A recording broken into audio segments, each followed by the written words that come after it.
इकबाल और उनकी शायरी। मीर और गालिब में कौन बड़ा है, यह एक विवाद का विषय है। लेकिन अगर यह कहा जाए कि मीर, गालिब और इकबाल तीन चोटी के शायर हैं, तो इस कथन को सभी निसंकोच स्वीकार करते हैं। इकबाल के दर्शन और चिंतन के बारे में मतभेद हो सकता है, लेकिन यह कहना कि वह हमारे युग के बहुत बड़े विचारक और बहुत बड़े शायर हैं, इसमें तनिक भी संदेह और विवाद की गुंजाइश नहीं है। इकबाल के पूर्वज सप्रू गोत्र के कश्मीरी ब्राह्मण थे, जो कारोबार के सिलसिले से जम्मू से पंजाब के प्रसिद्ध नगर सियालकोट में आकर बस गए थे और उन्होंने आज से 250 साल पहले इस्लाम धर्म स्वीकार कर लिया था। ब्राह्मण से मुसलमान बनने के नाते ही वे शेख कहलाते थे। अतः इकबाल के शेख पिता नूर मोहम्मद धार्मिक प्रवृत्ति के नेक व्यक्ति और एक सफल व्यापारी थे। शेख नूर मोहम्मद के दो बेटे थे, अता मोहम्मद और मोहम्मद इकबाल। अता मोहम्मद इकबाल से 14 वर्ष बड़े थे और वह शिक्षा प्राप्त करके इंजीनियर बन गए। इकबाल का जन्म सन 1873 में हुआ और उनकी प्रारंभिक शिक्षा सियालकोट ही में हुई। अंग्रेजी के अतिरिक्त उन्होंने उर्दू, फारसी और अरबी का अच्छा ज्ञान प्राप्त किया। जिस मिशन कॉलेज में इकबाल पढ़ते थे, उसमें अरबी के अध्यापक मौलवी मीर हसन थे, जो शेख नूर मोहम्मद के मित्रों में से थे। इस मित्रता का आधार मौलवी साहब की विद्वता थी।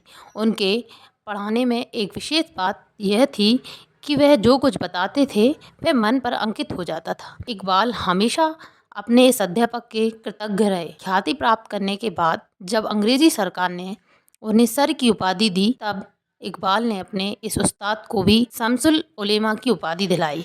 इकबाल पढ़ने लिखने में तेज थे। उन्होंने प्राइमरी, मिडिल और एंट्रेंस की परीक्षाओं में छात्रवृत्ति प्राप्त की। सियालकोट से मैट्रिक पास करके वह लाहौर चले गए और वहाँ गवर्नमेंट कॉलेज में दाखिल हुए। इस कॉलेज में आर्नल्ड नाम के एक प्रोफेसर थे, जो अरबी फारसी के विद्वान थे। इकबाल को इस प्रोफेसर का विशेष स्नेह प्राप्त हुआ और जो संबंध एक बार स्थापित हो गया, वह फिर उम्र भर बना रहा। इकबाल की भावी उन्नति में इस अंग्रेज प्रोफेसर का बड़ा हाथ है। आर्नल्ड जब प्रोफेसर के पद से मुक्त होकर विलायत जाने लगे, तो इकबाल ने उनसे अलग होने के दुख और क्षोभ को अपनी नलाए फ्राक कविता में व्यक्त करते हुए लिखा था। तेरे दम से था हमारे सर में भी सौदाए इल्म अर्थात हमारे मन में भी ज्ञान की जिज्ञासा तेरे ही कारण उत्पन्न हुई है। लाहौर शिक्षा और संस्कृति का प्रमुख केंद्र था। अन्य ज्ञान गोष्ठियों के अतिरिक्त मुशायरों की धूम रहती थी, जिनमें उस समय के मशहूर शायर अपना कलाम सुनाते थे। धीरे धीरे इकबाल ने भी इन मुशायरों में जाना और अपना कलाम सुनाना शुरू किया। इस संबंध में शेख अब्दुल कादिर ने लिखा है, मैंने उन्हें पहली मर्तबा लाहौर के एक मुशायरे में देखा। इस बज़्म में उनको उनके चंद हम जमात खींच लाए थे और उन्होंने कह सुनकर एक गज़ल भी उनसे पढ़वाई।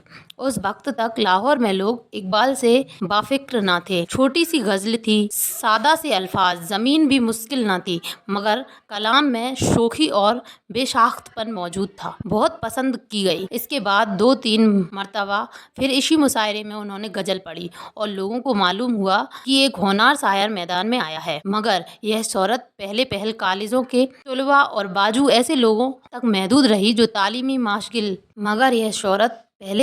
कॉलेजों के तुलबा और बाज ऐसे लोगों तक महदूद रही जो तालीमी मशागिल से ताल्लुक़ रखते थे।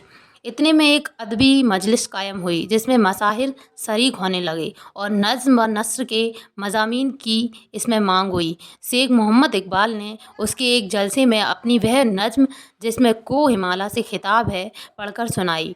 उसमें अंग्रेज़ी ख़यालात थे और फ़ारसी बंदिशें। इस पर खूबी यह कि वतन परस्ती की चाशनी उसमें मौजूद थी। मज़ाक़ ज़माना और ज़रूरियात वक्त के मुवाफ़िक़ होने के सबब बहुत मकबूल हुई। इकबाल ने गज़ल कहना स्कूल के ज़माने में ही शुरू कर दिया था और शुरू में अपनी गज़लें सुधार के लिए डाक द्वारा उस्ताद दाग के पास भेजना शुरू की। हज़रत दाग ने शीघ्र ही इकबाल की प्रतिभा का अनुमान लगा लिया और 2-4 गज़लें देखने के बाद ही लिख दिया कि इनमें सुधार की गुंजाइश नहीं है। दाग जैसे उस्ताद का यह कह देना एक नए शायर के लिए बहुत बड़ी बात थी। इससे इकबाल के मन में जो आत्मविश्वास उत्पन्न हुआ, वह आजीवन उनकी शायरी का आधार बना रहा। लेकिन समय अब तेज़ी से बदल रहा था। यूरोप की राजनीति और विज्ञान ने हमारे विचार और चिंतन को प्रभावित किया था और देश में राष्ट्रीय संघर्ष का युग था।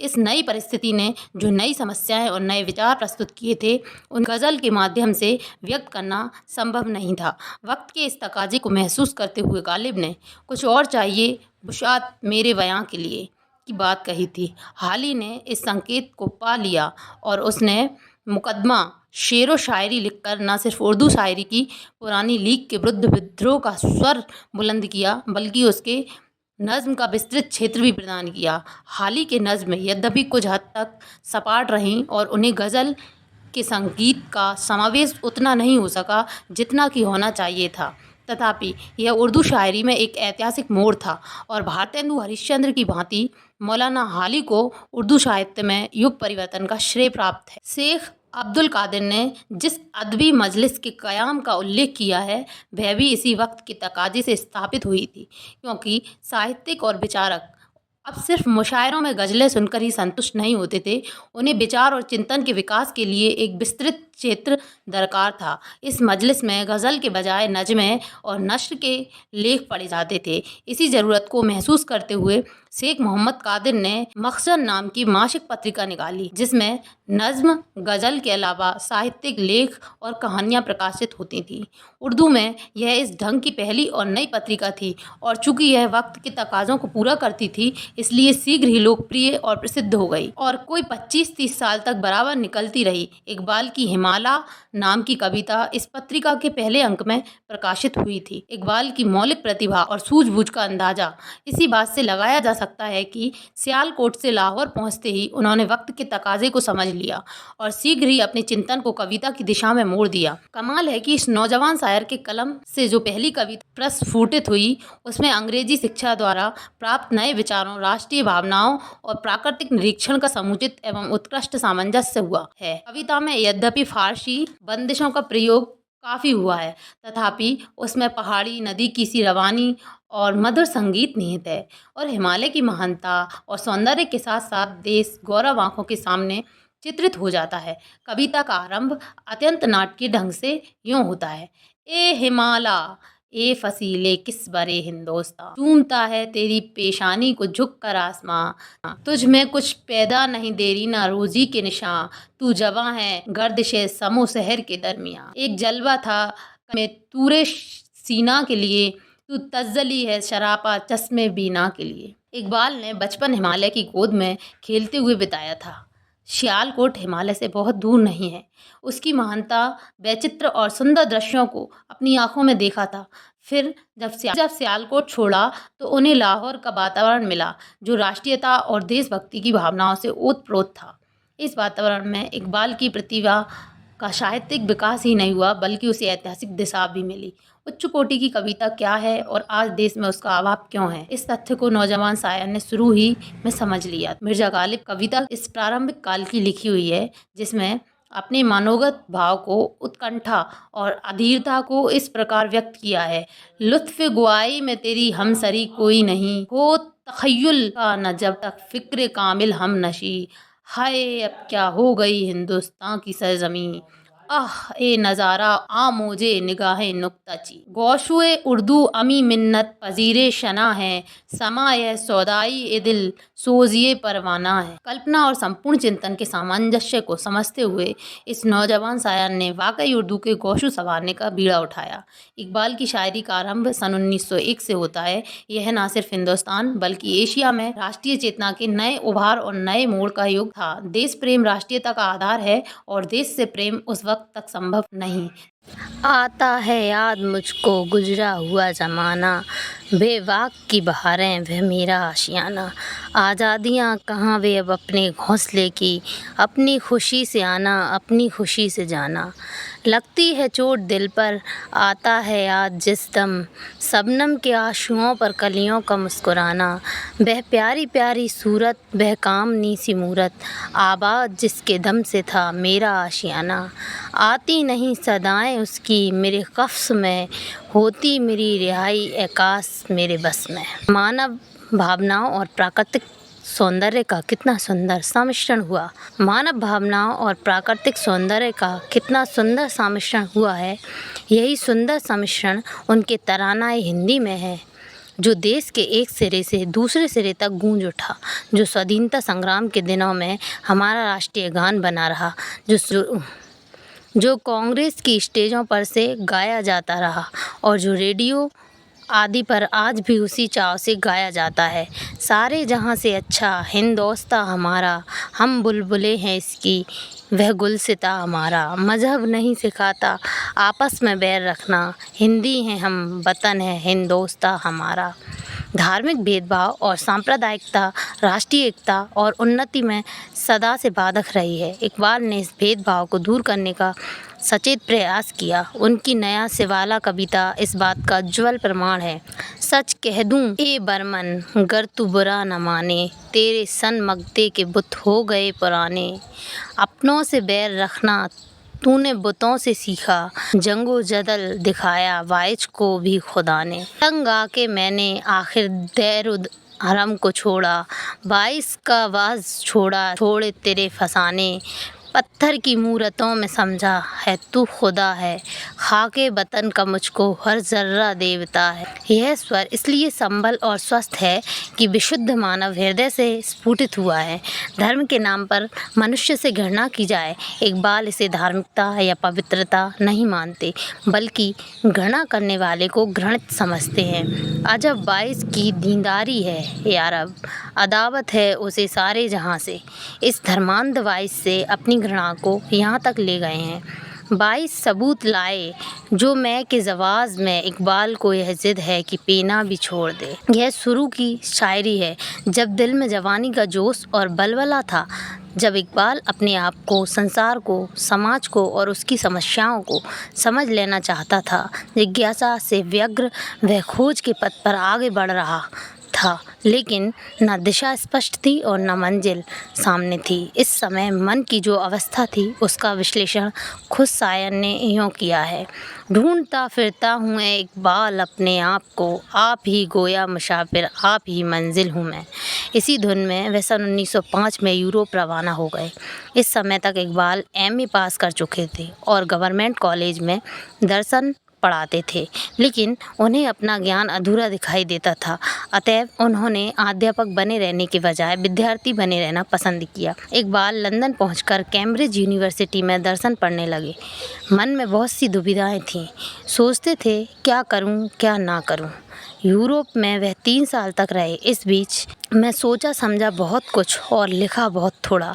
एक समय तो उनके मन में यह भी विचार आया कि शेर कहना व्यर्थ समय नष्ट करना है, इसलिए शेर कहना छोड़ दूं और समझ शक्ति ऐसे काम में लगाऊं जिससे पिछड़े हुए देश और राष्ट्र का भाग्य बदल। शायद वह शायरी करना सचमुच ही छोड़ देते, लेकिन सर अब्दुल कादिर जो उन दिनों वहीं थे और प्रोफेसर आर्नल्ड ने उन्हें समझाया कि शेर कहना समय नष्ट करना नहीं है, यह तुम्हारे पास एक ऐसा गुण है जिससे तुम देश और राष्ट्र की सचमुच सेवा कर सकते हो।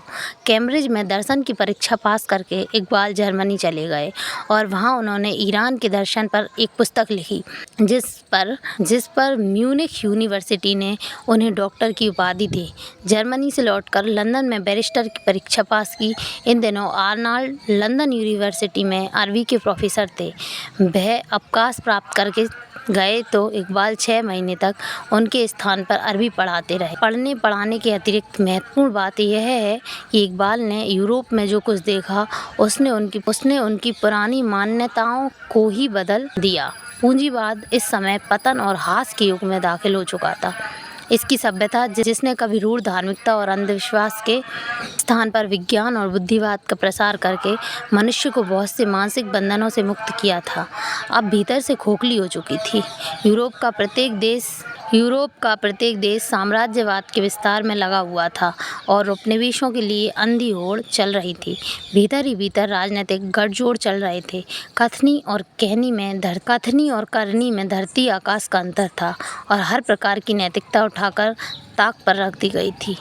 राष्ट्रवाद और देशभक्ति को लूट खसोट और पिछड़े हुए देशों को गुलाम बनाने के लिए इस्तेमाल किया जा रहा था। बड़ी शक्तियां एक दूसरे से जूझ रही थीं। साधारण व्यक्ति किंचन मात्र होकर रह गया था। बुद्धिजीवी मध्यम वर्ग विशेष रूप से व्यग्र और विक्षिप्त था। बर्गशा और नीत्शे का दर्शन इन्हीं परिस्थितियों से उत्पन्न हुआ था। एक ओर यह दर्शन था और दूसरी ओर ईरान का सूफीवाद था। इकबाल ने दोनों का गहरा अध्ययन किया था, पर इन दर्शनों के ऐतिहासिक पृष्ठभूमि को और उनके भौतिक आधार को नहीं समझा था। इसलिए विचार और वस्तु स्थिति में सामंजस्य स्थापित नहीं हो सका। इकबाल के मस्तिष्क में जो प्रश्न गूंज रहे थे वे प्रश्न ही बने रहे। कोई भी दर्शन उनका उत्तर नहीं दे सका। अतएव इकबाल देश से जो व्यग्र मन लेकर आए थे वे यहाँ और भी व्यग्र हो उठा। लेके आया है जहाँ में आदते शीमाब तू, तेरी बेताबी के सदके है अजब बेताब तू। इस समय जो मनुस्थिति थी वह उनकी आशिकी हरजाई कविता में भली भांति व्यक्त हुई। जिज्ञासा है, खोज है और फिर आतृप्ति है। 2-3 शेर देखिए। सच अगर पूछे तो इफलासे तखय्युल है वफा, दिल में हरदम एक नया मसूर बपा रखता हूँ मैं। फैज़े शाह की सबनम आशा, जरफ़े दिल दरिया तलब, तिश्ने दयाम हूँ, अत्स जेर पा रखता हूँ मैं। मुझको पैदा करके अपना नुक्ताची पैदा किया, नक्श हूँ अपने मुसव्विर से गिला रखता हूँ मैं। जब पूंजीवाद सभ्यता और दर्शन से तृप्ति ना हुई तो मन को प्राकृतिक दृश्यों से बहलाना शुरू किया। एक शाम, तन्हाई और फ्राक कविताएं इसी प्रयत्न में लिखी गई हैं। नेकर नदी के किनारे चांदनी रात का निस्तब्ध दृश्य देखते हुए अंतिम से, ए दिल तू भी खामोश हो जा, आगोश में गम को लेके सो जा। या फिर तन्हाई का यह शेर, किस शय की तुझे हवस है ए दिल, कुदरत तेरी हम नफ्स है ए दिल। जब पुरानी मान्यताएं टूट जाएं, नई बन ना पाएं और सामने कोई आदर्श ना हो तो एक निष्ठावान कवि और लेखक के लिए लिखना संभव नहीं होता। इकबाल ने भी अपने आप को खामोश कर लिया, लेकिन मन में जो व्यग्रता थी, जो ज्वाला धधक रही थी, उसका शांत हो जाना संभव नहीं था। यह खामोशी ऊपरी और अस्थायी थी और अपने भीतर तूफान को छिपाए हुए थी। जमाना देखेगा जब मेरे दिल से महसर उठेगा गुफ्तगू का, मेरी खामोशी नहीं है गोया मज़ार है हरफ़े आरज़ू का। इकबाल सन 1908 में विलायत से लौटकर हिंदुस्तान आए और गवर्नमेंट कॉलेज में पढ़ाने लगे। यहाँ से उन्हें 500 रुपये मासिक तनख्वाह मिलती थी और करने की भी इजाज़त थी। इसी बीच में मुस्लिम लीग की स्थापना हुई और मुसलमानों के लिए अलग प्रतिनिधित्व मांगा जाने लगा। इसके अतिरिक्त मुस्लिम बुद्धिजीवियों में एक खिलाफतवादी ग्रुप पैदा हो गया था जिसका खिलाफत में विश्वास था और जो परंपरा के लिए इस्लामी देशों की ओर देखता था। वह हिंदुस्तान को अपना देश और उसकी परंपरा को अपनी परंपरा नहीं समझता था। अंजुमन-ए हिमायत इस्लाम लाहौर ऐसे ही बुद्धिजीवियों का संगठन था। इकबाल की इस संगठन में विशेष दिलचस्पी थी और वह अंजुमन-ए हिमायत इस्लाम के वार्षिक अधिवेशनों में कविता पढ़ा करते थे। इकबाल ने यूरोप में जो कुछ देखा था उसके कारण देशभक्ति से उनका विश्वास उठ गया था। उनका ख्याल था कि यूरोप के साम्राज्यवादियों ने अपनी स्वार्थ सिद्धि के लिए राष्ट्रवाद और देशभक्ति का चोला ओढ़ रखा है और उन्होंने भोली भाली जनता को भ्रम में डालने के लिए वतन का नया देवता खड़ा किया है। देश की सीमाएं निर्धारित करके उन्होंने मानवता को राष्ट्रों में बांट दिया है और शक्तिशाली राष्ट्र कमज़ोर राष्ट्रों को अपना गुलाम बना रहे हैं। इसके विपरीत मजहब और विशेषकर इस्लाम इन सीमाओं को नहीं मानता। वह हर प्रकार के भ्रमों और अंधविश्वासों अर्थात बुतों को तोड़कर दुनिया भर के मनुष्यों में एकता और भ्रात भाव स्थापित करता है। इन ताज़ा खुदाओं में बड़ा सबसे वतन है, जो पैरहन उसका है वह मजहब का खफन है। इसलिए इकबाल मुसलमान को कहते हैं कि वह इस देशभक्ति के धोखे में ना आए। यह बुत के तरह सीदिए तहजीब नबी हैं, गर तरगे काशनाए दीने नबी हैं। बाजू तेरा तहजीब की कुब्बत से कभी है, इस्लाम तेरा देश है मुस्तफवी है। नज़ार ए देरीना ज़माने को दिखा दे, ए मुस्तफ़ी खाक में इस बुत को मिला दे। इस इकबाल ने जिस जोश से कभी सारे जहाँ से अच्छा हिंदुस्तान हमारा कहा था और मैं समझता हूँ कि भावुकता में बहकर गलत कहा था, क्योंकि अपना देश अच्छा सही पर सारे जहाँ से अच्छा कहने से एक मिथ्या धारणा उत्पन्न होती है। उसी जोश से अब इस भाव को रद्द करके तरानाए हिंदी के बजाय तरानाए मिल्ली लिखा। चीनो अरब हमारा, हिंदोस्तान हमारा, मुस्लिम है हम, वतन है सारा जहाँ हमारा। जब इस्लाम देश ठहरा तो उसे सारी दुनिया में फैलाने और जहां भर को एक वतन बना देने को ही इकबाल ने जीवन की विषमताओं का एकमात्र हल समझा। लेकिन इतिहास की दिशा इसके उलट थी। सबसे बड़ी इस्लामी साम्राज्य तुर्की चुरमुरा कर टूट रहा था। एक अरसे से रूस, जर्मनी, फ्रांस और इंग्लैंड की आंखें उस पर लगी हुई थी। इकबाल के हिंदुस्तान लौटने के 2-2.5 साल बाद ही इटली ने तुर्की से अपना द्वीप सिसिली छीन लिया। इसके तुरंत बाद यूरोप के बल्कान देशों बल्गारिया, रोमानिया आदि ने जो मुद्दत से तुर्की के अधीन थे, विद्रोह के पताका लहराई और घोर संघर्ष के बाद वर्षों की गुलामी से मुक्ति प्राप्त की। दुनिया भर के मुसलमान तुर्की के सुल्तान को अपना खलीफा मानते थे और इकबाल ने भी अब इस्लाम को ही अपना देश और राष्ट्र समझ लिया था। इसलिए वह बल्कान के लोगों की आज़ादी पर खुश होने के बजाय विक्षुब्ध हो उठे और खुदा से सिकवा किया कि तेरे मुसलमान जिन्होंने संसार में एकेश्वरवाद के झंडे गाड़े आज इस प्रकार परास्त क्यों हो रहे हैं? वे दरिद्र और पिछड़े हुए क्यों? अगर वे ना रहेंगे तो दुनिया में तुम्हारा नाम लेने वाला कौन रहेगा? बनी अगियार की अब चाहने वाली दुनिया, रह गई अपने लिए एक ख्याली दुनिया। हम तो रुखसत हुए औरों ने संभाली दुनिया, फिर न कहना कोई तौहीद से खाली दुनिया। हम तो जीते हैं कि दुनिया में तेरा नाम रहे, कहीं मुमकिन है कि शाकी ना रहे जाम रहे। यह कविता अंजुमन इस्लाम के जलसे में पढ़कर सुनाई गई थी और कहते हैं कि श्रोताओं की आंखों से बेख्तियार आंसू बह निकले थे।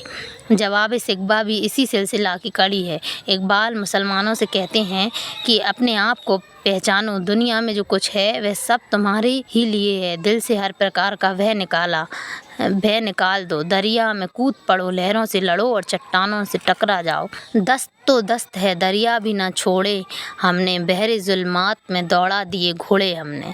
धीरे धीरे इकबाल ने उर्दू में लिखना बिल्कुल ही छोड़ दिया और सिर्फ फ़ारसी में लिखने लगे। कारण यह है कि मुसलमानों में आत्मविश्वास और स्वाभिमान की भावना जगाकर उनमें एकता और कर्मठता लाना चाहते थे और फ़ारसी ऐसी भाषा थी जो लगभग सभी इस्लामी देशों में समझी जाती थी। दूसरे इकबाल के जो दार्शनिक विचार थे उन्हें फ़ारसी में व्यक्त करना सहज था। फ़ारसी में उन्होंने कविता की 4 किताबें इशरार खुदी, रमूज खुदी, पयाम मुशरिक और जावेदनामा लिखी। इनका मुख्य स्वर यह है कि मुसलमान भाग्य के चक्कर में ना पड़े, स्वाभिमानी खुदी से बुलंद करके अपनी किस्मत आप बनाए। यही भाव उर्दू के एक शेर में इस प्रकार व्यक्त हुआ है। खुदी को कर बुलंद इतना कि हर तकदीर से पहले खुदा बंदे से खुद पूछे, बता तेरी रज़ा क्या है। इकबाल आदर्शवादी थे। विचारों के अलग अस्तित्व और मनुष्य के चरित्र निर्माण में उनकी असाधारण शक्ति और प्रभाव में उनका विश्वास था। इसलिए वह मुसलमानों को उनके उज्ज्वल अतीत की खिलाफत के वैभव की याद दिलाकर उन्हें फिर से सूरवीर और पराक्रमी बना देना चाहते थे। उन्होंने वैज्ञानिक ढंग से कभी यह नहीं सोचा था कि विचार भौतिक परिस्थितियों से उत्पन्न होते हैं। महान साम्राज्यों और राष्ट्रों के उत्थान और पतन की तरह धर्मों के उत्थान और पतन के भी भौतिक और ऐतिहासिक कारण हैं। मुसलमानों के उत्थान और पतन के भी भौतिक और ऐतिहासिक कारण थे। सिर्फ पुराने वैभव और स्वाभिमान की याद दिलाते ही से पुराना वैभव फिर से लौट आना संभव है। इस बात में पहल इकबाल को भी संदेह था। उनके मन में भी यह प्रश्न उठता था कि बीता हुआ युग फिर लौटकर नहीं आ सकता। अपनी कविता मुस्लिम में जो सन 1912 में लिखी गई थी वह महसूस करते हैं, अहले महफिल तेरा पैगाम कौन सुनते नहीं। इस संदेश के मन में उठते ही आधुनिक चेतना बोल उठती है, जिंदा फिर वही महफिल देना हो सकती नहीं, समा से रोशन सबे दोषीना हो सकती नहीं। लेकिन उनका सूफियात अपने ही भीतर की इस आवाज़ को चुप कराने के लिए उच्च स्वर में बोल उठता है। हाँ यह सच है, चश्म बर अहदे कून रखता हूँ मैं, अहले महफिल से पुरानी दास्ता कहता हूँ मैं। यादे अहदे राफ्ता मेरी खाक को अक्सीर है, मेरा माजी मेरे इस्तकबाल की तफसीर है। सामने रखता हूँ इस दौर निशात अफ़ज़ा को मैं, देखता हूँ दौर के आईने में फ़रदा को मैं।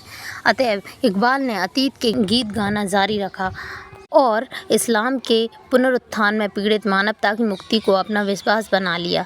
यह सिर्फ इकबाल ही की बात नहीं थी। कांग्रेसी नेता भी अतीत के वैभव और रामराज्य ही की बात करते थे और राष्ट्रकवि मैथिली शरण गुप्त ने भी भारत भारती में अतीत ही का गुणगान किया है। राष्ट्रवाद अपने प्रारंभिक काल में अपने पुराने गौरव और परंपरा की ओर देखा ही करता है, लेकिन पुनरुत्थान की इस भावना से सांप्रदायिकता की भावना ही भी पनपी, जिसके परिणाम स्वरूप हिंदू और मुसलमान ने अलग अलग दिशाओं में देखना शुरू किया। इकबाल ने 2-2.5 साल बाद ही गवर्नमेंट कॉलेज की मुलाजमत से इस्तीफा दे दिया और सार्वजनिक कार्यों में